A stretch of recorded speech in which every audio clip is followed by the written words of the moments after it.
জোরে বলুন একটু সুবহানাল্লাহ। একজন ফেরেশতা আছে, নাম তার হযরতে মিকাইল। কি নাম? মিকাইল। আল্লাহ ইচ্ছা করলে নিজেই সব করতে পারেন, কিন্তু মিকাইলকে একটা দায়িত্ব দিয়ে রেখেছেন। যখন যে এলাকায় পানি বর্ষণের হুকুম করব, ছিন্ন ভিন্ন মেঘগুলো উড়িয়ে নিয়ে ওখানে জমাট বেঁধে ঝমঝম করে ঝেড়ে দিবি। 7:30টার দিকে একটু ঝড় উঠলো কিনা, 2-1 ফোঁটা শুরু হয়েছিল কিনা, আল্লাহ মিকাইলকে বলেছেন মেঘ উড়িয়ে নিয়ে যা। পানির মেঘ উড়িয়ে যেতে যে 2-4 ফোঁটা পড়েছে। আমরা চিন্তা করছিলাম বোধহয় আজকের মিলাদ মাথায় উঠেছে, জলসা বোধহয় আজকের শেষ। মিকাইল ওই মেঘগুলো উড়িয়ে কোথায় নিয়ে গেছে? আল্লাহ যেখানে নিয়ে যেতে বলেছে সেখানে নিয়ে গেছে। গত পরশুদিন আমি কলম পত্রিকা দেখছিলাম, আমাদের কলকাতা আলিপুর আবহাওয়া দপ্তরের হেড অফ দি ডিপার্টমেন্ট যিনি তথ্য দিয়েছেন, আগামী 24 ঘন্টার ভিতরে ঝড়ো এমন করে বৃষ্টি হবে এবং ঝড়ো হাওয়া হবে। কিন্তু গত পরশুদিন কাগজে দিল গতকাল আজ 2 দিন আল্লাহ পরিষ্কার পরিচ্ছন্ন রেখেছে, কোন রকম বৃষ্টি পানির নাম নিশানা তেমন পাওয়া গেল না। প্রচন্ড বেগে দক্ষিণবঙ্গে ঝড় হবে, সে সঙ্গে বজ্র বিদ্যুৎ সহ বৃষ্টি হবে 24 ঘন্টার ভিতরে। একেবারে পুরো তথ্য দিয়েছে আবহাওয়া দপ্তরের হেড অফ দি ডিপার্টমেন্ট। আমার আল্লাহ বলছেন, ওগো আমি ঝড় তো দূরে থাক, প্রচন্ড বৃষ্টি তো দূরে থাক, কিছুই দেব না। মেঘ উড়িয়ে নিয়ে যাওয়ার পথে 2-1 ফোঁটা একটু রহমতি পানি তোদের মাথায় পড়তে পারে। তবে যেদিন তোরা আবহাওয়া দপ্তরে খবর দিবি আগামী 24 ঘন্টা আকাশ পরিষ্কার পরিচ্ছন্ন থাকবে, বজ্র বিদ্যুৎ পানির কোনো সম্ভাবনা নাই, আল্লাহ বলছেন সেদিন আমি মিকাইলকে দিয়ে এমন ঝাড়া ছেড়ে দেব, খানা খন্দক সব ভরাট করে দিয়ে ব্যাং ডাকিয়ে ছেড়ে দেব, ব্যাং ডাকিয়েও ছেড়ে দেব। ব্যাঙেরা পানি পেয়ে ঘাগর ঘাগর করবে, সকালবেলা উঠে দেখতে পাবে ব্যাঙের ঘাগর ঘাগর ডাকানি। আল্লাহ যদি দেয়, পৃথিবীর কোনো মানুষ কি বন্ধ করতে পারবে নাকি? আবার আমার আল্লাহ যদি বন্ধ রাখে, কেউ কি আবার পানি ঝমঝম করে ঝেড়ে দিয়ে ওদের কথার বাস্তব প্রমাণ দেখাতে পারবে নাকি? আল্লাহ পাক পানির দায়িত্ব দিয়েছেন হযরত মিকাইলকে। জোরে বলুন একটু সুবহানাল্লাহ। আজরাইল বলে একজন ফেরেশতা আছে, আল্লাহ তার হাতে চাবি দিয়ে দিয়েছেন বিবিরে বিধবা বানানোর জন্য, সন্তানকে এতিম করার জন্য, ভাই ভাইকে দুনিয়া থেকে এমন করে বিদায় করানোর জন্য আজরাইলের হাতে আল্লাহ চাবি গাছা দিয়ে রেখেছেন। এ যখন কোনো ব্যক্তির সামনে এসে হাতটা উঁচু করে ধরবে, কোনো ডাক্তার কবিরাজের বাবার ক্ষমতা আছে নাকি তারে বাঁচিয়ে রাখার? আজরাইলকে বর্তমান নরেন্দ্র মোদী 2-এর পাশে 3 সৈন্য নোট বার করেছে না, যেমন সরু তেমন ছোট। 100 টাকার ভিতরে যদি রাখা হয় 2000 টাকা, তা ওর কোনো খোঁজ পাওয়া যাবে নাকি ভাই? ও শুধু মনে করবেন 100ই 100, ভেতরে লাল মার্কা 2-এর পাশে 3 সৈন্য যে আছে, এর আর কোনো খোঁজ পাওয়া যাবে না। এই 2000 টাকার নোট 100 করে আপনি গাদা দিয়ে বান্ডেল করে যদি গোটা 10 রাখেন, আজরাইল যেদিন আসবে লাল নোট দেখিয়ে দেবে 2-এর পাশে 3 সৈন্য, যাতে ঘুষ নিয়ে চলে যায় 31 বছর আর না আসে। এই না 10টা বান্ডেল 2000 টাকার নোট নিয়ে যা।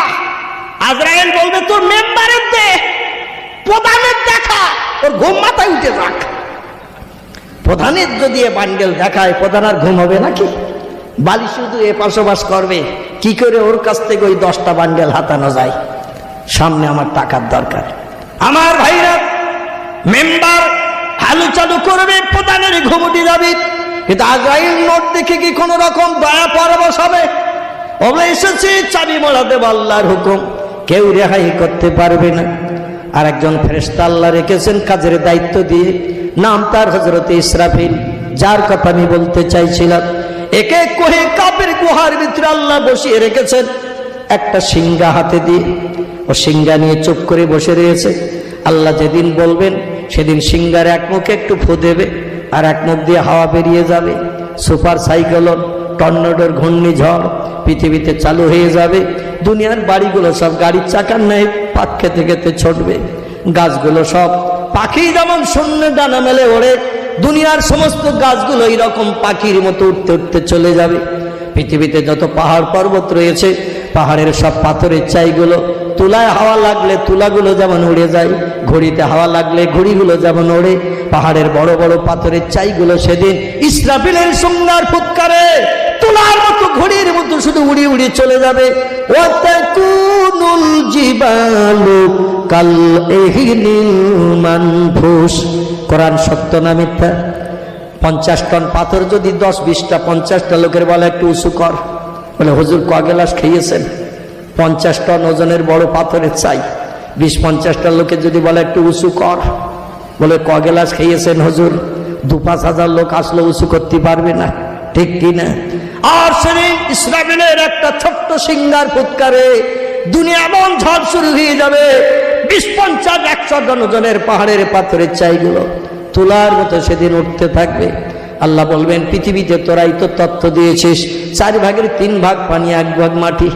দেশে না বিজ্ঞানীর আগে বলেছিল পৃথিবীর 3 ভাগের 2 ভাগ পানি 1 ভাগ মাটি। এখনকার বিজ্ঞান বলছে ওদের মেশিন খারাপ ছিল তাই সঠিক তথ্য দিতে পারেনি। আমরা এখন ভালো মেশিন দিয়ে দেখলাম পৃথিবীর 4 ভাগের 3 ভাগ পানি 1 ভাগ মাটি। আচ্ছা, আগামীতে নাতি নাত করে আসতেছে স্যার ইঁদুরের বাচ্চার দল, ওরা মেশিন আরো ভালো বানাবে না খারাপ বানাবে? আমাদের ভবিষ্যৎ জেনারেশন নাতি নাত করে আগামীতে যারা আসে ওরা মেশিন আরো ভালো বানাবে না খারাপ বানাবে? যতদিন যাচ্ছে উন্নত মেশিন তৈরি হচ্ছে। এই তো গত 4 দিন আগে দেখছিলাম কলম পত্রিকায় আমাদের কলকাতা এমন করে বাবুঘাটের ওখান থেকে গঙ্গা নদীর তলা দিয়ে আন্ডারগ্রাউন্ড করে পাতাল রেল আনতেছে হাওড়া স্টেশনে। কাগজে দেখে তো থ হয়ে গেলাম। ব্রিটেনের দেশে আছে নদীর তলায় ট্রেন, আবার কলকাতায় সেই ট্রেন চালু আগামী গত 4 দিন আগের থেকে খোঁড়া কাজ শুরু হয়েছে। বর্তমান পানির লেয়ার যতটা, পানির তলায় গঙ্গা নদীতে যে মাটি, ওই মাটির থেকে আবার 36 ফুট তলা দিয়ে সুড়ঙ্গ কাটা হচ্ছে। বর্তমান পানির তলায় যে মাটি, ওই মাটির থেকে আরো 36 ফুট তলা দিয়ে সুড়ঙ্গ কাটা হচ্ছে, যাতে উপরের পানির কোনো লেভেলও তলার দিকে না যায়। এই সুড়ঙ্গ দিয়ে মানুষ যাবে হাওড়া স্টেশনে, নৌকা চাপতে হবে না, হাওড়া ব্রিজ আর ঘুরে আসতে হবে না। আপনাদের এইদিকার লোকের আবার এমন করে হাওড়া ব্রিজ হুগলির 2য় সেতু পার হয়ে আর কলকাতা ধর্মতলায় যেতে হবে না, এখন পাতাল রেলে নদীর তলা দিয়ে যেতে পারবেন। উপরে চলবে জোয়ার ভাটা, তলায় চলবে ট্রেন, অসুবিধে নেই। তাহলে মানুষের মগজে কত জ্ঞান! এরা জাল বুনেও দেশে এখন বিকেলবেলা জাল কিনবেন, সন্ধ্যাবেলা মাঠে যেয়ে পাকবেন, সকালবেলা মাছ সব চুপ করে রয়েছে জালে ফাঁস গেলে। এত সরু সুতোর জাল, মাছ চোখেও দেখতে পায় না যে যাচ্ছে কোথায়, ভিতরে ঢুকে সব চুপ করে রয়েছে। সকালবেলা জালওয়ালা যেয়ে মাছ সমেত জাল তুলে বাড়িয়ে মেয়েদের বলছে ছাড়া, আর পেঁয়াজ বেশি করে দিয়ে একটু কালিয়া কর, খেয়ে কলিজা ঠান্ডা করে। একটা জাল বুনিয়ে পুকুরে ফেলে মাছ ধরতে 1.5 মাসের উপরে লাগবে না, লাগবে না। বিজ্ঞান একই দিনে কাজ মিটিয়ে দিয়েছে। আগামী 2-5 বছর পরে তো আর ঝুড়িও বিক্রি হবে না, কোদালও আর কেউ কিনবে না। বিজ্ঞান এমন গাড়ি বানিয়েছে, 1 হাতল মারতেছে তো 15 ঝুড়ি মাটি, 1 হাতল মেরিয়ে 15 ঝুড়ি মাটি তুলে ঘুরিয়ে আবার এ পাশে ট্রাকে ভরিয়ে দিচ্ছে লরিতে। লরি আবার জায়গায় যেয়ে সামনে উঁচু করিয়ে পিছনে হড়ার করে ঢেলেও দিচ্ছে। চাষারে বলা হচ্ছে না যে কোদাল দিয়ে টেনে নাও, মাল এনে দিছে। চাষার আর কোদাল দিয়ে টানারও দরকার হচ্ছে না। তো কোদাল যদি আর না লাগে তো দোকান আর কোদাল কিনবে না কি কেউ? ঝুড়িতে যদি মাটি ভরার আর দরকার না হয় তো ঝুড়িওয়ালা ঝুড়ি আর বনবে না। বিজ্ঞান কত কিছু বানালো, কিন্তু পৃথিবীর বিজ্ঞানীর এক জায়গায় ফেল হয়ে গেছে। সাগরের মাঝে আজ কোনো দ্বীপ বানাতে পারেনি। 20 শতাব্দীর শেষে বিজ্ঞানীরা গেল সাগরের মাঝে, প্রশান্ত মহাসাগরে, আটলান্টিক মহাসাগরে গেল, যেখানে অনেক জমি, ওখানে খানিকটা বালি মাটি পাথর ফেলে দ্বীপ বানাই, কেউ যাতে বাধা টাধা না দেয়, আর ভালো আবহাওয়ার হাওয়া পাবো, ঘর বেঁধে বাস করতে পারবো, আর ভালো মসৃণ বাতাস পাবো। সাগরের মাঝে দিয়ে স্যাটেলাইট মেরেছে পানিতে, দেখি কতটা বালি মাটি আর পাথর ফেলতে হয়। লাইট মেরে হা হয়ে রয়েছে। বিজ্ঞানীদের জিজ্ঞাসা করাচ্ছে খবর কি? বলে সাগরের পানি এত গভীরতা তা তো জীবনে জানিনি। আটলান্টিক মহাসাগরের পানির উপরে লাইট মেরে দেখলাম 12,000 ফুট শুধু পানি, তার তলায় মাটি, কত ট্রাক বালি মাটি আর পাথর ফেলবো। তারপর আবার জোয়ার হয় আর ভাটা হয়, মাল যে কোন দিকে ভাসিয়ে নিয়ে যাবে তারও বা ঠিক কি, ঠিক কি না? ওরা বলল দেখি আরো বড় সাগর যেটি প্রশান্ত মহাসাগরে যেয়ে দেখি, ওখানে যদি একটু পানি কম টম হয়, পুকুর ডোবা খালের মতো, তাহলে কিছু মাল ফেলে দ্বীপ বানানো যাবে, সেখানে বসবাসের সুযোগ হবে। প্রশান্ত মহাসাগরে যে স্যাটেলাইট মারলো পানির উপরে, বন্ধুগণ, পানি ভেদ করে লাইট চলে গেল, 14,000 ফুট শুধু পানি। কত? 14,000 ফুট শুধু পানি, তার তলায় মাটি। বিজ্ঞানীরা বলল, চাচা আপন পরাণ বাসা, সব পার্বত্য সাগরের মাঝে দ্বীপ বানাবো না। এজন্য কোন ভূগোল বইতে, ইতিহাসে আজ পর্যন্ত কোন দেশের কোন সাহিত্যিক লেখক লিখতে পারেনি অমুক সাগরে বালি মাটি পাথর ফেলে বিজ্ঞানীরা দ্বীপ বানিয়েছে। আল্লাহ বলছেন, ওটা আমার হাতে, ওটা তোদের হাতে দিই নাই। কেউ যদি আসিস ফেলবি বালি মাটি আর পাথর, কোন জায়গায় উড়িয়ে নিয়ে চলে যাব তার ঠিক নাই। জোরে বলুন একটু সুবহান। তবে আমার যারা হবে, আমি আল্লাহ তাদের হব, আমি আল্লাহ তাদের জন্য সব সাহায্য বরাদ্দ করে রেখেছি। জোরে বলুন একটু আমিন। কেমন সাহায্য আল্লাহ তাদের জন্য করেছি, আসুন আমরা সামনের দিকে একটু এগিয়ে চলি। প্রাণ ভরে মহব্বত একটু দরুদ শরীফ। আল্লাহুম্মা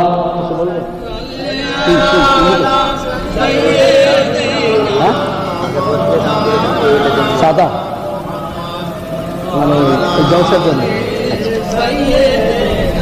মাওলানা খোঁজ করিয়া আসল তার, খোঁজ করিয়া আসল তার, তোমার কুটুরির সম্মুখে নবী পাকের নূরের ঝলক লাগলো তাদের চক্ষুতে। যে নূরের ওই ঝলক লেগে চোখ ঝলসে গেল, সেই নবীর ওই মোহাব্বতে দরুদ মুমিন পড়ো। আল্লাহুম্মা সাল্লি আলা মাওলানা মুহাম্মদ ওয়া আলা আলি সাইয়্যিদিনা মাওলানা মুহাম্মদ। সংক্ষেপ আলোচনা, কর্তৃপক্ষ আবার এক কাগজ পাঠিয়েছেন, সেদিকে একটু লক্ষ্য রাখতে হবে নাকি? আনাদা হয়তো ভাত দেবে না শেষ বেলা, হুজুর আমাদের কাগজের দাম দেয়নি, ভাতও হবে না, গোটো হোক। আমার ভাইরা, এই জন্য আলোচনা আমি সংক্ষেপের দিকে নিয়ে যাচ্ছি। তাদের কাগজের একটু মর্যাদা দেব বক্তৃতার শেষের দিকে। খুব সংক্ষেপ করি। 3 জন ব্যক্তিকে সাথে করে নিয়ে কোহে কাপের গুহার ভিতরে যাচ্ছেন। বিশ্বব্যাপী বাদশাহিত্য করছেন যিনি, নাম তার বাদশাহ সেকেন্দার জুলকারনাইন। আমার ভাইরা, 2 জন বুদ্ধিবাদী মন্ত্রী সাথে করে নিয়েছেন। আল্লাহ যাদের আধ্যাত্মিক জগতের জ্ঞান দান করেছিলেন, একজনের নাম খিজির আর একজনের নাম লোকমান হাকিম। 2 জন ছিল সেকেন্দার জুলকারনাইনের প্রধানমন্ত্রী, একজন ডান হাত একজন বাম হাত। ডান হাত ছিলেন যিনি, তিনি হলেন হযরতে খিজির, বাম হাত ছিলেন যিনি, তিনি লোকমান হাকিম। জোরে বলুন একটু সুবহানাল্লাহ। কিছু পুলিশ মিলিটারি সঙ্গে করে নিয়েছেন, কোহে কাপ পর্যন্ত রাস্তায় যাতে কোনো বাধা বিপত্তি না হয়, পুলিশ মিলিটারি সঙ্গে করে নিয়ে এবার চলে গেলেন কোহে কাপের সেই পাহাড়ের গুহার নিকটে। পুলিশদের বলল, তোমরা বিদায় হয়ে যাও, নির্জন সেই পাহাড়ি গুহার কাছে আমরা এসে গেছি। এখন বাদশাহ সেকেন্দার জুলকারনাইন বললেন, গুহার ভিতরটা দেখতে কেমন হবে? খিজির বলছেন, হুজুর গুহার ভিতরটা আধার অন্ধকার, সূর্যের আলো যেখানে যায় না, দিনের বেলাও সেখানে আধার, রাতের বেলাও সেখানে আধার। এই গুহার ভিতরে যাওয়াটা খুব দৃঢ় ব্যাপার, যাওয়াটা খুব দুষ্কর ব্যাপার। সেখানে রয়েছে সঞ্জীবনী সুদাবে হায়াতের পানি, আল্লাহ একটা কুয়ায় বানিয়ে রেখেছে। এই পানি এক পেয়ালা কেউ পান করলে কিয়ামত পর্যন্ত তার মরণ হবে না। জোরে বলুন একটু সুবহানাল্লাহ। এই পাহাড়ের গুহার ভিতরে হযরতে ইসরাফিলকে বসানো, যার কথা আমি পূর্বে বলছিলাম। আমার বন্ধু, এই পাহাড়ের গুহার মুখে জি পুলিশ মিলিটারি ছেড়ে দিয়ে দিলেন বাদশাহ সেকেন্দার জুলকারনাইন। ছেড়ে দিয়ে আবার 2 জনকে বলল, শোনো, গুহার ভিতরে আধারে যেতে গেলে তো পথ চিনতে অসুবিধা হবে, সেখানে আধারে পথ চেনার জন্য কি লাইট ব্যবহার করা যায়? বলে, হুজুর দামি দামি পাথর আছে পৃথিবীতে, আপনি এই দামি পাথর কালেকশন করে নিন, যে পাথরের কাজ হলো রাতের বেলা আলো দেওয়া। জোরে বলুন একটু সুবহানাল্লাহ। আবু কুবাইস পাহাড়ের মাথায় আল্লাহ পাক জান্নাত থেকে একটা পাথর পাঠিয়ে দিয়ে দিয়েছিলেন আদম নবীর বিবি হযরতে হাওয়ার চোখের পানি মোছনের জন্য। স্বামী যখন দূরে চলে যেত খাবার কালেকশন করতে, আমি বলছিলাম না পূর্বে আপনাদের কাছে, ফিরতে রাত হয়ে যেত আর হাত পা গুটিয়ে থরথর করে কাঁপতার পপিয়ে হয়ে কাঁপত। আল্লাহর কাছে আদম নবী ডেকে বলেন, আল্লাহ খাবার কালেকশন করতে বাইরে যাই, রাত হয়ে যায়, ঘরে ফিরতে এসে দেখি আমার বিবি কাঁপছে যেমন কাঁদছে তেমন। আল্লাহ বলেন, আদম আমি জাবালে রহমত পাহাড়ে তোদের সব ভুল ত্রুটি ক্ষমা করেছে নবীর ওসিলা দেওয়ার কারণে, এবার যা চাইবে তাই পাবি, তোদের সংসার জীবনের বাধা বিপত্তি থাকবে না। জোরে বলুন একটু সুবহানাল্লাহ। আদম বলে, আল্লাহ একটা লাইটের ব্যবস্থা করলে বড় ভালো হয়। আল্লাহ বলেন, তাহলে উপরের দিকে তাকা লাইট পাঠিয়ে দিচ্ছি। একটা পাথর পাঠিয়ে দিয়ে দিল, এই পাথরটা সন্ধ্যা হয়ে গেলে লাইট দিত, তামাম মক্কা নগরী ইয়ামানের দেশ পর্যন্ত উনি দেখতে পেতেন। হযরতে বাদশাহ সেকেন্দার জুলকারনাইন বললেন, ওই রকম একটা দামি পাথর কালেকশন করো যে পাথর আধারে কাজ করে, একটা দামি পাথর আধারে কাজ করে, এই রকম পাথর কালেকশন করা হলো। আমাদের এমন করে আগ্রাতে ওই বাদশাহ শাহজাহান দিল্লির সম্রাট ব্যক্তি স্মৃতি বানিয়েছিলেন যার নাম হলো তাজমহল। এই তাজমহলের দেওয়ালের গায়ে তিনি ওই রকম দামি পাথর সেট করেছিলেন। দিনের বেলা যেমন আলো, রাতের বেলা কোনো বাতি লাইট জ্বালানো হতো না, তখন তো ইলেকট্রিক লাইনের কোনো ব্যবস্থা ছিল না। এখান থেকে 450 বছর আগের কথা বলছি। তখন রাতের বেলা তাজমহল দেখতে যাতে সুন্দর হয়, দামি দামি পাথরগুলো কালেকশন করে দেওয়ালে সেট করে দিয়েছিলেন। দিনে যেমন দেখা যেত, রাতেও তেমন দেখা যেত পাথরের লাইটে। এই পাথরগুলো সব ইংরেজ সরকার তুলে নিয়ে সব চুন লাগিয়ে লাগিয়ে দেওয়ালগুলো সমান করে দিয়ে গেছে। আমার ভাইরা, বাদশাহ সেকেন্দার জুলকারনাইন বলল, একটা দামি পাথরের ব্যবস্থা করো। পাথর একটা নিয়ে আসা হলো, পাথরটা কাপড় দিয়ে জড়িয়ে আমার ভাইরা খিজিরের হাতে দিয়ে দিলেন। বলেন, খিজির এই পাথরটা তুমি রাখো, ভিতরে যেয়ে যখন প্রয়োজন হবে পাথরটা দিয়ে পথ দেখে নেব। লোকমান হাকিমের হাত খালি, বাদশার হাত খালি, আর পাথর রয়েছে খিজির হাতে। গুহার ভিতরে 3 জন নেমে গেছে। কিছু দূর যে পথ হারিয়ে ফেলেছে, সুড়ঙ্গ পথ চতুর্দিকে, কেউ আর রাস্তা খুঁজে পায় না, কেউ কারো আর হদিস পায় না। আধারের ভিতরে যে চতুর্দিকে সুড়ঙ্গ পথ, এক একজন এক এক রাস্তায় চলে গেছে। বাদশাহ সেকেন্দার জুলকারনাইন গুহা খুঁজে পাওয়া তো দূরে থাক, সেই পানি পাওয়া তো দূরে থাক, বাড়ি আসবে কি করে? ওদিকে লোকমান হাকিম কুয়া খুঁজে পাওয়া তো দূরে থাক, বাড়ি আসবে কি করে? লোকমান হাকিম বাদশাকে পায় না, বাদশাহ খিজিরকে পায় না। খিজির বলে, আমিও একদিকে তারাও তো একদিকে, এখন কি করে আধারে পথ পাই? হঠাৎ মনে পড়ে গেছে তার মগজে, আমার কাছে তো কাপড়ে মোড়ক করা একটা দামি পাথর রয়েছে, পাথরটা একটু আলগা করি দেখি এই গুহার ভিতরে পথ পাই কিনা, সঙ্গী দুজনকে খুঁজে পাই কিনা। যেই কাপড় আলগা করেছে পাথর থেকে, পাথরের কাজ রাতের আধারে লাইট দেওয়া। জোরে বলুন একটু সুবহানাল্লাহ।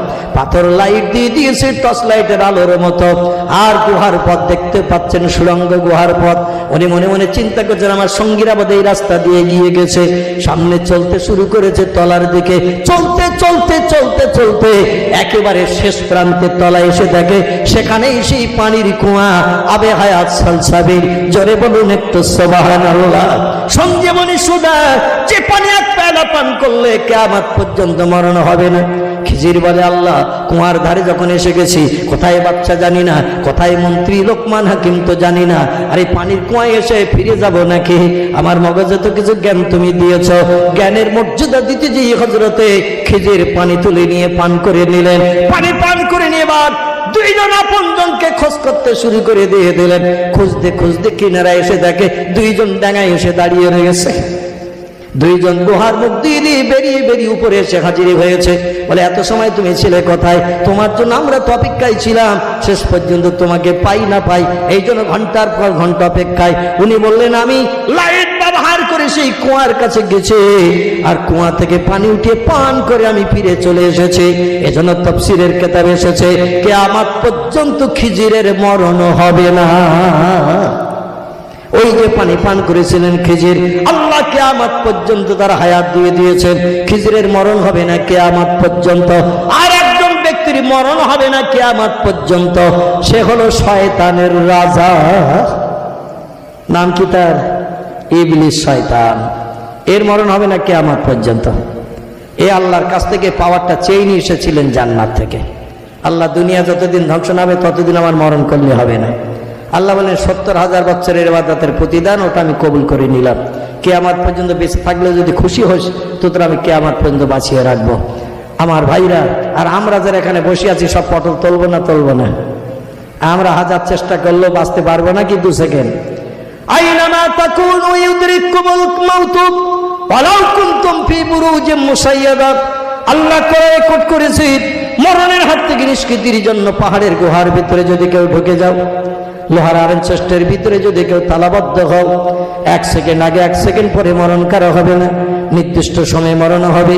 ফাইজা জা আজালুহুম লা ইস্তাকিরুনা সাআতাও ওয়া লা ইস্তাকদিমুন। জোরে বলুন একটু আল্লাহু আকবার। আল্লাহ যার তকদিরে যেটা মরণ নিহিত করে রেখেছেন, নির্দিষ্ট সময় যেই হবে সঙ্গে সঙ্গে আজরাইল এসে চাবি মোড়া দেবে। কে কাঁদলো আর কে হাসলো, কে হাউ করলো আর দুঃখ তাপ করলো, আজরাইল কি ওটা দেখবে নাকি? ওটা দেখবে না। আল্লাহ তকদিরে যেটা রেখেছে সেটা নসিবে জুটবে, আর তকদিরের প্রতিফলন ঘটাবে হযরতে আজরাইল। জোরে বলুন একটু আমিন। আমার ভাইরা, এই যে ঘটনার কথা আমি আপনাদের কাছে বললাম, খিজির কিয়ামত পর্যন্ত হায়াতে বেঁচে গেল। আর বাচ্চা সেকেন্দার জুলকারনাইন গুহার মুখ থেকে বাড়ি ফেরার পথে বাড়ি পর্যন্ত আর ফিরতে পারেনি, রাস্তার মাঝখানে তার ইন্তেকাল হয়ে গেল। কিতাবটির নাম হলো আল কোরআনের শ্রেষ্ঠ কাহিনী। লেখকের নাম মাওলানা মুফতি জয়নুল আবেদিন সাহেব। আমাদের উত্তর ভারতের দেওবন্দ মাদ্রাসা থেকে দাওরা হাদিস ফার্স্ট ক্লাস, মুফতিতে ফার্স্ট ক্লাস ডিগ্রি অর্জন করে, বাংলাদেশের ছেলেটি ঢাকা বিশ্ববিদ্যালয় থেকে এমএ ফার্স্ট ক্লাস ডিগ্রি অর্জন করে একটি কোরআনের তাফসীরের কিতাব লিখেছেন। কিতাবটির নাম আল কোরআনের শ্রেষ্ঠ কাহিনী। লেখকের নাম মাওলানা মুফতি জয়নুল আবেদিন সাহেব। এই বইটা আলগা করবেন, বাংলা অনুবাদ করা, কলিজা ঠান্ডা হবে, আর অনেক অনেক তথ্য আপনি পেতে পারবেন। জোরে বলুন একটু আমিন। নারে তাকবীর। আমার ভাইরা, তাহলে অলিরা পৃথিবীতে আমার আল্লাহকে বশ করতে পেরেছে না পারেনি? আল্লাহ অলিদের জীবনে এই জন্য কোরআনে কোট করেছে, অলিরা যেটা চেয়েছে আল্লাহ তাদের সেটা দিয়ে দিয়েছেন। অলিদের ভিতরে আমি আরো একজন অলির নাম আপনাদের কাছে বলবো। ইরাকের বাগদাদের জমিন ধন্য করে ঘুমিয়েছেন যিনি, নাম তার পিরানি পীর দস্তগীর মহিউদ্দিন আব্দুল কাদের জিলানী। নাম শুনেছেন? সমস্ত অলিদের স্কন্ধে যার পদযুগল আল্লাহ রেখেছেন। বেশি বেশি ইবাদত করে, রাতের ঘুমকে হারাম করে, আমল কালাম করে আমার আল্লাহকে এমন আপন বানিয়েছিলেন, সব অলিদের উচ্চ র্যাঙ্কের আসনে তিনি অধিষ্ঠিত হয়েছিলেন। আমার ভাইরা, এমন করে দিল্লির জমিনে ঘুমিয়েছেন 3 জন ব্যক্তিত্ব। কম বেশি আপনারা তাদের নাম জানেন, আবার অনেকে হয়তো তাদের কবর জিয়ারত করেছেন। একজনের নাম খাজা কুতুবউদ্দিন বখতিয়ার কাকি রাহমাতুল্লাহ আলাইহি, একজনের নাম নিজামউদ্দিন আউলিয়া রাহমাতুল্লাহ আলাইহি, একজনের নাম পীর বাকিবুল্লাহ রাহমাতুল্লাহ আলাইহি।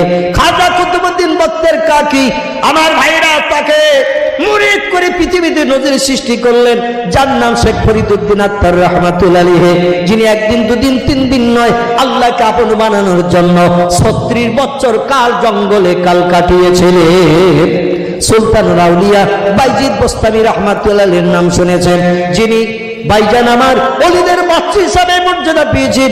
বোস্তান নগরের গহীন জঙ্গলের ভিতরে 1 দিন 2 দিন 3 দিন নয় আল্লাহকে আপন বানানোর জন্য তিনি 12 বছর কাল গাছের তলায় বসে বসে কাল কাটিয়েছেন। আমাদের নবীজিকে আল্লাহকে আপন বানাতে সময় দিতে হয়েছে না হয়নি?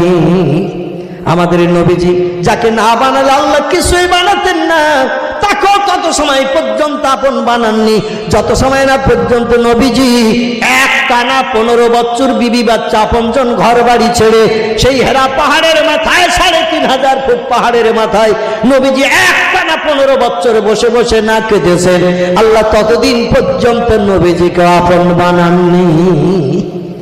ঠিক বললাম না ভুল বললাম? আল্লাহকে আপন বানাতে আমাদের নবীজিকে যদি একটানা কাঁদতে হয় 15 বছর, তাহলে আমাদের আল্লাহকে আপন বানাতে কম কাঁদতে হবে তো নাকি? কথা বলে, আমাদের বেশি কাঁদতে হবে না কম কাঁদতে হবে? আমাদের বেশি কাঁদতে হবে। নবীজি একটানা 15 বছর 3500 ফুট উঁচু পাহাড়ের মাথায় একটা ছোট্ট গুহা, আমি অধম তার ভিতরে 2 বার ঢোকার সুযোগ পেয়েছি। একটা যায় নামাজের পাটি পাতার মতো জায়গা, সেখানে বসে বসে নফল নামাজ পড়া যায় হেরেম শরীফের মসজিদের দিকে লক্ষ্য করে। জোরে বলুন সুবহানাল্লাহ। সেখানে নবীজি বসে বসে 15 বছর একটানা কেঁদেছে আমার আল্লাহকে আপন বানানোর জন্য। 15 বছর যখন অতিবাহিত হয়ে গেল, আল্লাহ ডেকে পাঠালেন, ইজহাব ইয়া জিবরিল, এ জিবরিল চলে যা ওই আব্দুল্লাহর বেটা মুহাম্মদের কাছে। বিবি ছেড়েছে, আপনজন ছেড়েছে, ঘর সংসার সব পরিত্যাগ করেছে আমাকে পাওয়ার জন্য। আমি আল্লাহ পরীক্ষা নিলাম একটা না 15 বছর, সে আমি ছাড়া আর কিছু চেনে না, এই জন্য আমি আর তাকে কাঁদাবো না। জোরে বলুন সুবহানাল্লাহ। আমার নবীর কাছে যে আমার তরফ থেকে খবর পৌঁছে দেয়, আমি আল্লাহ তাকে আপন বানিয়ে নিলাম। নবীকে যদি একটা না 15 বছর কাঁদতে হয়, তাহলে আমাদের বেশি কাঁদতে হবে কিনা? কিন্তু 15 বছরের জায়গায় 15 মাস কি একটা আল্লাহকে আপন বানানোর জন্য আমরা কেঁদেছি? 15 মাসের জায়গায় 15 সপ্তাহ কি একটা না কাঁদতে পেরেছি? 15 সপ্তাহের জায়গায় 15 দিনকে একটা না আমরা আল্লাহকে আপন বানানোর জন্য কেঁদেছি? 15 দিন দরকার নাই, 15 ঘন্টাও কি একটা না কবরের আযাবের ভয়ে, হাসরের মাটির 50,000 বছরের লম্বা দিন, সূর্যের রৌদ্র তাপের ভয়ে, আল্লাহর মিজানের দাড়ি পাল্লার ভয়ে, জান্নাত জাহান্নামের ভয়ে 15 ঘন্টাও কি একটা না কেঁদেছি? মা মরে গেলে কাঁদি, বাপ মরলে কাঁদি, বউ মরলে কাঁদি, ছেলে মরলে কাঁদি, ঘর পড়লে কাঁদি, টাকা পয়সা হারিয়ে গেলে কাঁদি, কিন্তু আমরা আল্লাহকে আপন বানানোর জন্য 5টা ঘন্টাও একটা না ফপিয়ে কাঁদতে পারিনি। এ কান্না কেঁদেছে পৃথিবীতে নবীরা, নবীরা কেঁদেছে বেশি বেশি, আর এ কান্না কেঁদেছে ওলিরা। জোরে বলুন একটু সুবহানাল্লাহ। দিল্লির জমিনে এক বান্দা ঘুমিয়ে আছেন, নাম তার নিজামুদ্দিন আউলিয়া। নাম শুনেছেন? যার নামে বেঈমানেরাও পর্যন্ত একটা রেল স্টেশন বানিয়ে দিতে ভয় পায়নি। জোরে বলুন সুবহানাল্লাহ। একদিকে মুসলমানদের উপর অত্যাচারের স্টিম রোলার চলতেছে, অপরদিকে মুসলমানদের নামে বেঈমানেরা, হিন্দুরা, বিভিন্ন ধর্মাবলম্বীরা দিল্লিতে একটা রেল স্টেশনও বানিয়ে দিয়েছেন, নাম দিয়েছেন নিজামুদ্দিন আউলিয়া স্টেশন। আছে না নাই? যাত্রীদের জিজ্ঞাসা করা হয় কোথায় নামবে, বলে নিজামুদ্দিন আউলিয়ায় নামবো। নামটা হচ্ছে কার? মুসলমানের নাম। কিন্তু আজকের আমরা মুসলমান, আমাদের নাম হওয়া তো দূরে থাকছে, তো মার খেয়ে খেয়ে আমাদের কলিজা ভিজে যাচ্ছে। পৃথিবীর সব দেশের দিকে লক্ষ্য করে দেখেন, মুসলমান এখন ভেড়া ছাগল আর দুম্বার পালের মতো মার খাচ্ছে। রাখাল হয়ে দুটি দল আজ পৃথিবীতে নেতৃত্ব করছে। একটি দলের নাম হলো ইহুদি, একটি দলের নাম খ্রিস্টান। এই দুটি দল এখন রাখাল সেজেছে পাছর নিয়ে, আর আমরা উট ভেড়ার দুম্বা ছাগলের পাল সেজেছি।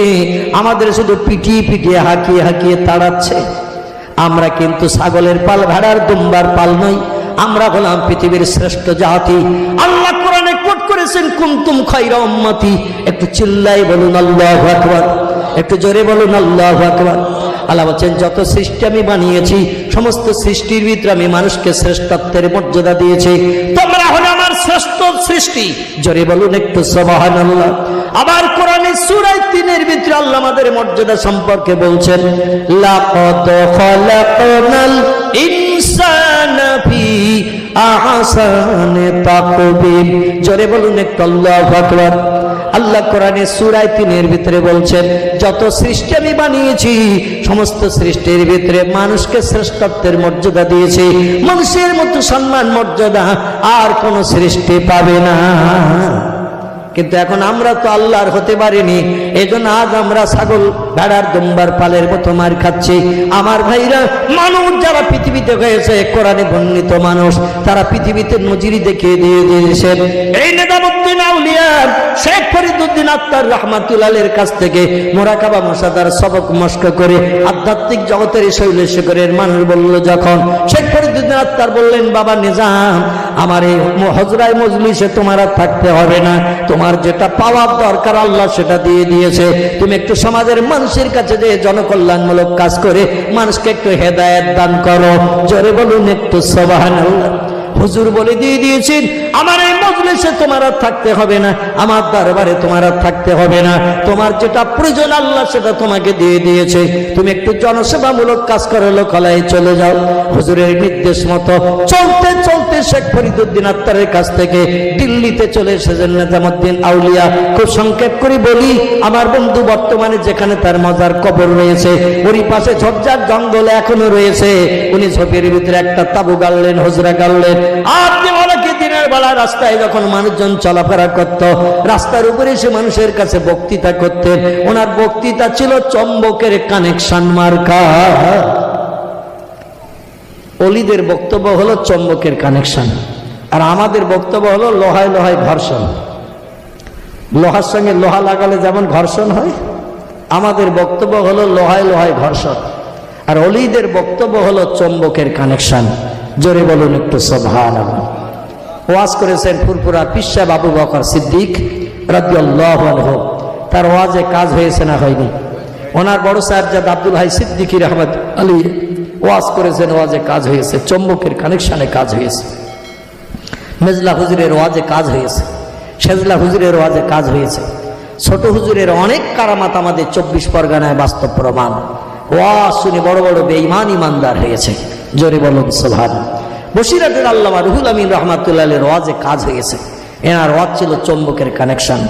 বন্ধুগণ, খালি বুকে ওয়াজ করতেন তারা। 50-60 হাজারের নিচে মানুষ হতো না, উপরে 2-4 লক্ষের উপরে মানুষের সমাগম হতো। জোরে বলুন একটু সুবহানাল্লাহ। 2-4 লক্ষের উপরে মানুষের সমাগম হতো।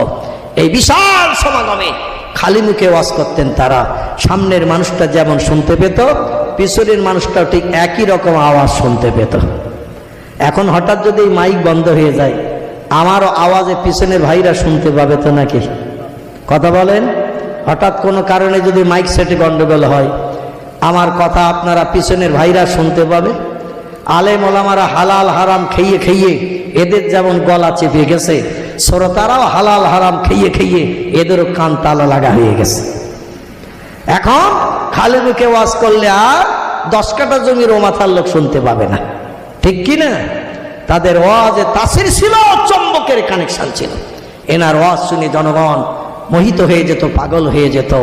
এক সময় ভিন ধর্মাবলম্বীরা তাকে উৎখাত করার জন্য বিভিন্ন পরিকল্পনা নিয়েছিল, কিন্তু কোন পরিকল্পনা বাস্তবে রূপদান করে তাকে আমার ভাইরা দিল্লির নিজাম প্যালেস থেকে সরাতে পারিনি। জোরে বলুন একটু সুবহানাল্লাহ। এমনকি একটা যুবতী নারীর পেটে একটা বাচ্চা, 7 থেকে 8 মাসের বাচ্চা, এই বাচ্চাওয়ালা যুবতী নারীটাকে ডেকে নিয়ে এসে একদল হিংস্র প্রকৃতির হিন্দু ভাইরা বলল, তুমি শুধু একটু ফকিরের ওই মজলিসে যেয়ে বলবে আমার পেটের বাচ্চার পিতা হলো ওই ফকির। ফকির টাকার প্রলোভন দেখিয়ে আমাকে নিয়ে ব্যবহার করে সন্তান সম্ভব বানিয়েছে। তুমি শুধু এতটুকু বলবে, তোমারে বিরাট গিফট পুরস্কার দেব। আর ফকিরকে কি করে উৎখাত করে তাবু পুড়িয়ে দিতে হয়, মারধর করে তাড়াতে হয়, সে চিন্তা আমাদের। যুবতী মেয়ে বলল, যাওয়ার পথে খাবার মাছ। আমরা স্বামী স্ত্রী 2 জন যাচ্ছি রাস্তা দিয়ে। একদল যুবক বলছে, তোমার পেটে বাচ্চা আছে না? বলে আছে। বলে কতদিন? বলে 7.5-8 মাসের মতো বাচ্চা। বলে 1-1.5 মাস, এখনো তো প্রসবতে বাকি। বলে হ্যাঁ। বলে এই জন্য আমরা যাচ্ছি বিশেষ প্রয়োজনে ডাক্তার দেখাতে। বলে যাওয়ার পথে কিছু পুরস্কার গিফট নিয়ে যাও। এক ফকির এখানে ঝামেলা করছে, আমাদের হিন্দু সম্প্রদায় জৈন শিখেদের ইসলাম ধর্ম গ্রহণ করিয়ে মুসলমান বানাচ্ছে, কিছুতে ফকিরকে উৎখাত করতে পারছি না। এজন্য চিন্তা নিয়েছে ফকিরের চরিত্রে কলঙ্ক না রটলে ফকির যাবে না। তাই 1000 গালি দিল, গলা ডাক্কান দিল, ফকির কিছু মনে করে না। ওর চরিত্রে কলঙ্ক রটাতে হবে। এজন্য তুমি শুধু একটু যে বলবে আমার পেটের এই যে বাচ্চাটা আছে, বাচ্চার পিতা হলো ওই ফকির, বাকি কাজ আমাদের। যুবতী মেয়ে বলল, যাওয়ার সময় খাবার মাছ বললে যদি হয় তাহলে পয়সা নিতে আর কে অসুবিধা আপত্তি করে? ওরা বলল, তবে ফকিরের দরবারে মেয়েদের যাওয়ার পারমিশন নাই। ফকির কোরআন মেনে চলে, কোনো মেয়েদের দিকে তাকায় না, মেয়েদের ওনার চেহারা দেখতে দেয় না। কুল্লুল মুমিনিনা ইয়াগুদ্দু মিন আবসারিহিম। আল্লাহ বলেছেন, দুনিয়ার পুরুষেরা, তোমাদের স্ত্রী, তোমাদের মা, তোমাদের কন্যার বোন ছাড়া কোনো নারীর দিকে যেন ফিরে তাকাবে না। ও দুনিয়ার মেয়েরা, তোমরা তোমাদের স্বামীর দিকে তাকাবে, বাবার দিকে তাকাবে, একই মায়ের পেটের ভাইয়ের দিকে তাকাবে, জন্মদাতা ছেলের দিকে তাকাবে, আর মামাতো ভাই, খালাতো ভাই, স্বাস্থ্য ভাই, ফুফুতো ভাই, পাড়া প্রতিবেশী ভাই, বন্ধুর ভাই, রাস্তাঘাটে পথে যত প্যান্ট শার্ট রয়েছে ওদের দিকে যেন তাকাবে না। তাকালে তোমার চোখ নাপাক হয়ে যাবে। নাপাক চোখ আমার জান্নাতে যাবে না যত সময় না পর্যন্ত ময়লা পরিষ্কার হবে। উনি তাই বললেন, কোনো মেয়েদের প্রবেশ অধিকার নাই। যুবকেরা যে বলছে, হুজুর বহু দূর থেকে একটা মেয়ে কাঁদতে কাঁদতে এসেছে, তার মনের কথা দুটো আপনার কাছে বলবে। উনি বলছেন, আমার এখানে তো মেয়েদের প্রবেশ অধিকার নাই, সার্কুলার দিয়ে দিয়েছে, পুরুষ আসবে, মেয়েরা আসবে না। বলে, হুজুর আমরা মেয়েটারে বললাম, কি তুমি আশা নিয়ে এসেছো আমাদের কাছে? বলো, আমরা হুজুরের কাছে বলছি। মেয়েটা বলছে, আমার গোপন কথা কারো কাছে বলা যাবে না, বলবো বুড়ো হুজুরের কাছে। বুড়ো হুজুরের কাছে মনের গোপন কথা বলবো, কারো কাছে বলা যাবে না। এত চেষ্টা করেছে, মেয়েটা রাজি হয়নি। হুজুর এই জন্য মেয়েটা একটু আসতে চাচ্ছে, কাঁদছে, ফপিয়ে ফপিয়ে অনেক দূর থেকে কষ্ট করে এসেছে, ফিরিয়ে দেবেন। উনি বললেন, তাই যদি হয়। আল্লাহর নবী মেয়েদের ভালোবেসেছেন, নবী মেয়েদের চোখের পানি মোচনের চিন্তা নিয়েছেন। আর ওই মেয়েটা আমার কাছে আসার জন্য এসেছে, কারো কাছে গোপন কথা বলতে চাইছে না, লজ্জার ব্যাপার। তাহলে আমাকে একটু সতর্ক হওয়ার সুযোগ দাও। অন্য রুমাল মাথায় দিয়ে এমন করে মাথা নিচু করে মুড়ি দিয়ে বসেছেন তিনি। আর মেয়েটাকেও বলল এই মজলিসের পিছনে দাঁড় করিয়ে কথা বলতে বলবে, আমার কাছের কাছে আনতে হবে না, ওখান থেকে কথা বলে ইনশাল্লাহ আমি শুনতে পাবো। মোবাইল মেশিনের মতো জোরে বলুন সুবহানাল্লাহ। মেয়েটাকে সেখানে মজলিসের পিছনে দাঁড় করানো হলো। করার পরে সেই যুবকেরা যারা বলে কয়ে নিয়ে এসেছে, ওরা বলছে এবার তুমি তোমার মনের কথাটা বলো। মেয়েটি বলছে জনসকাল এই ফকিরের ওয়াজ আর শুনতে হবে না, বক্তব্য শুনতে হবে না। ফকিরকে তোমরা ভালো মনে করো, ফকির টাকার লোভ দেখে প্রলোভন দেখে আমাকে ব্যবহার করে সন্তান সম্ভব বানিয়েছে। আমার এই পেটে যে বাচ্চাটা দেখ চুচু হয়ে রয়েছে, বাচ্চা 7.5-8 মাসের বাচ্চা, এই বাচ্চার পিতা হলো ওই ফকির। এখন আমার এই বাচ্চা প্রসব হলে আমার উপায় কি হবে? তোমরা ফকিরের কাছ থেকে তার ব্যবস্থা করে দাও, অন্যতে আমি অভাগী নারী বড় বিপদগ্রস্ত হয়ে গেছি। শুরু করে দিয়েছে হিংসুক প্রকৃতির মানুষেরা, বলে এক্ষুনি তাবুত আগুন ধরিয়ে দে। ফকিরের পিতা ওই ফকির সর্বনাশ করেছে আমাদের এলাকার একটি মেয়েকে। ফকির এখানে যদি থাকে, রাস্তাঘাট আমাদের কত মেয়ে চলাফেরা করে, সব মেয়েকে ফকির টাকার লোভ দেখিয়ে সর্বনাশ করবে। মার ফকিরের মার এইভাবে ফকিরের তাবুত আগুন ধরিয়ে দে। নিজামুদ্দিন আউলিয়ার চোখ দিয়ে টপ টপ টপ টপ করে পানি পড়তে শুরু করেছে। ওরা বলে ফকির যতই কাঁদে এখানে থাকতে দেব না, তোমার মতো চরিত্রহীন লোক আমরা এলাকায় থাকতে দিয়ে আমাদের মেয়েদের ক্ষতি করতে চাই না। উনি শুধু বললেন বাবারা ওই রকম অপকর্ম আমার দ্বারা হয় নাই, জোরে বলুন একটু সুবহানাল্লাহ। মেয়েটি যে ধরনের মন্তব্য রাখছে ওই ধরনের কাজ আমার দ্বারা হওয়া সম্ভবপর নয়। বলে তুমি তো অন্যায় করেছো। মেয়েটি তার পেট দেখিয়ে বলছে, আর পেট দেখেই বুঝতে পারছি তার পেটে বাচ্চা রয়েছে, পেটটা উঁচু। আর তুমি যে ওই অন্যায় কাজ করনি তার বাস্তব প্রমাণ কি? উনি বলছেন মেয়েটার প্রমাণ, বলে পেট দেখেই তো বুঝতে পারছি মেয়েটার পেটে বাচ্চা রয়েছে, আর বাচ্চার পিতা তুমি, মেয়েটা দেখেই তো প্রমাণ দিল। আর তুমি এই অপরাধ করনি, অন্যায় করনি, এর কোনো প্রমাণ তুমি দেখাও। আল্লাহর ওলি বড় বিপদে পড়ে গেছে, আল্লাহর কাছে হাত তুলে টেলিফোন শুরু করেছে। আল্লাহ চরম বিপদে পড়েছে, কলেমার দাওয়াত দিতে এসে আমার মুর্শিদ শেখ ফরিদুদ্দীন আত্মার আমাকে পাঠিয়ে দিয়েছে মানুষকে মানুষ বানাতে। চলতে চলতে তাই দিল্লিতে এসে আমি হাজির হয়েছি। এসে কি বিপদে বললাম, আমার আল্লাহ ইলহাম পাঠিয়ে দিয়ে বলল, এ নিজাম তুমি আমার আমি তোমার, জোরে বলুন একটু সুবহানাল্লাহ। পৃথিবীর কোন শক্তি আমার প্রেমিক প্রেমিকা বান্দা বান্দীদের ক্ষতি করতে পারে না। স্বামী কিছু সময়ের জন্য বদনামরাটা অপবাদ দেয়, বিপদে ফেলে, কিন্তু আমি আল্লাহ তাদের দিকে সবসময় করুণার নজরে তাকিয়ে থাকি। জোরে বলুন একটু সুবহানাল্লাহ। ওরা কি প্রমাণ নিলে খুশি হবে একটু জিজ্ঞাসা কর। যে প্রমাণ নিতে চাইবে আমি আল্লাহ সেটা দিয়ে আজকে প্রমাণ দিয়ে তোর ইজ্জত বাঁচাবো। নিজামুদ্দিন আউলিয়া ডেকে বলছেন, এ যুবকেরা আমি যে অপরাধী নই, ওই নারীর কোনো ক্ষতি করি নাই, ওই নারীর পেটের বাচ্চার পিতা আমি নই, তোমরা কি প্রমাণ আমার কাছ থেকে নিতে চাও? ওরা বলছে তুমি কি প্রমাণ দেবে তাই বলো, তুমি কি প্রমাণ দেবে তাই বলো, তুমি যে অপরাধী নাও, খারাপ কাজ করো নাই। নিজামুদ্দিন আউলিয়া বলে আল্লাহ যে কোনো প্রমাণ দিলে ওরা মানতে চাইছে, ওরা প্রমাণ দেখতে চাইছে। আল্লাহ বলে নিজাম রে তাহলে তোর শাহাদাত আঙ্গুলিটা লম্বা করে, আমার নবী আঙ্গুল লম্বা করে চন্দ্র দ্বিখণ্ডন করে বিশ্বকে তাক লাগিয়ে দিয়েছিল, ওই আঙ্গুলটা লম্বা করে ওখান থেকে ওই নারীটার দিকে আঙ্গুলটা লম্বা করে তুমি শুধু বলো এক পেটের বাচ্চা কে তোর জন্মদাতা পিতা, পেটের ভিতর থেকে তার নাম প্রকাশ কর। উনি বলছেন বাচ্চা এখনো জন্ম নিতে 1.5 থেকে 2 মাসের মতো বাকি। ওই বাচ্চা এখন মায়ের উদরে রয়েছে, 7.5 থেকে 8 মাসের মতো বাচ্চার বয়স মায়ের পেটে, পৃথিবীতে আগমন করতে এখনো 1.5 মাসের উপরে বাকি। ওই বাচ্চাটা মায়ের পেটে থেকে যদি তার পিতার সংবাদ দেয়, পিতার নামের তথ্য দেয়, তোমাদের শুনতে মানতে কি কোনো আপত্তি আছে নাকি? সবাই বলল যে বাচ্চা এখনো জন্ম নেয়নি, মায়ের পেটে রয়েছে। ওই বাচ্চা মায়ের পেট থেকে রেডিওর স্পিকারের মতো এমন করে টেপ রেকর্ডের ক্যাসেটের আওয়াজের মতো আওয়াজ দিয়ে আমাদের যদি জানিয়ে দেয় তার পিতাকে, আমাদের মেনে নিতে কোনো আপত্তি থাকবে না। হুজুর শুধু আঙুলটা লম্বা করে বলল, এ নারীর পেটের বাচ্চা কে তোর জন্মদাতা পিতা, কে তোর বাবা, তুই পেটের থেকে তথ্য দে, সবাই যেন শুনে খুশি হয়ে যায়। পেটের ভিতর থেকে লাউড স্পিকারের মতো আওয়াজ চালু হয়ে গেল, সকল ওই ফকিরের সঙ্গে আমার মায়ের কোনো অবৈধ সম্পর্ক নাই, ফকিরের সঙ্গে আমার মায়ের কোনো অবৈধ সম্পর্ক নাই। আমি যার দ্বারা জন্মগ্রহণ করেছি, আমার বাবা আমার মায়ের পাশেই দাঁড়িয়ে রয়েছে। একটু জোরে বলা যাবে না সুবহানাল্লাহ? স্বামী স্ত্রী দুইজন পাশে পাশে দাঁড়িয়েছিল টাকা নেওয়ার লোভে। আর বাচ্চাটা মায়ের পেট থেকে বলছি আমার পিতা যিনি, জন্মদাতা পিতা যিনি আমার মায়ের পাশে দাঁড়িয়ে রয়েছে। ফকিরের নামে কোনো অপবাদ দিও না। ফকিরের চরিত্র হলো সাদা কাপড় মার্কা। জোরে বলা যাবে একটু সুবহানাল্লাহ। হাজার হাজার মানুষ এই বাস্তব তত্ত্ব নিয়ে হযরত নিজামুদ্দিন আউলিয়ার হাতে হাতে কলেমা পড়ে মুসলমান হয়ে দিল্লি আবাদ করেছে। সব হিন্দু ধর্মাবলম্বীরা জোরে বলেন সুবহানাল্লাহ, নারে তাকবীর। নবীদের জন্য যেটা মুজিজা, ওলিদের জন্য সেটা হলো কারামাত।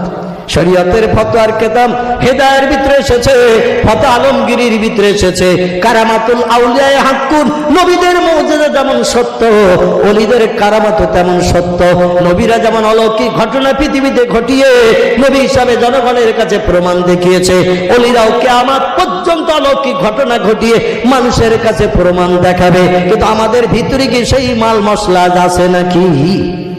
সারা জীবন চেষ্টা করলে আমরা নবী হতে পারবো না, কিন্তু কিয়ামত পর্যন্ত চেষ্টা করলে আমরা ওলি হতে পারবো কিনা?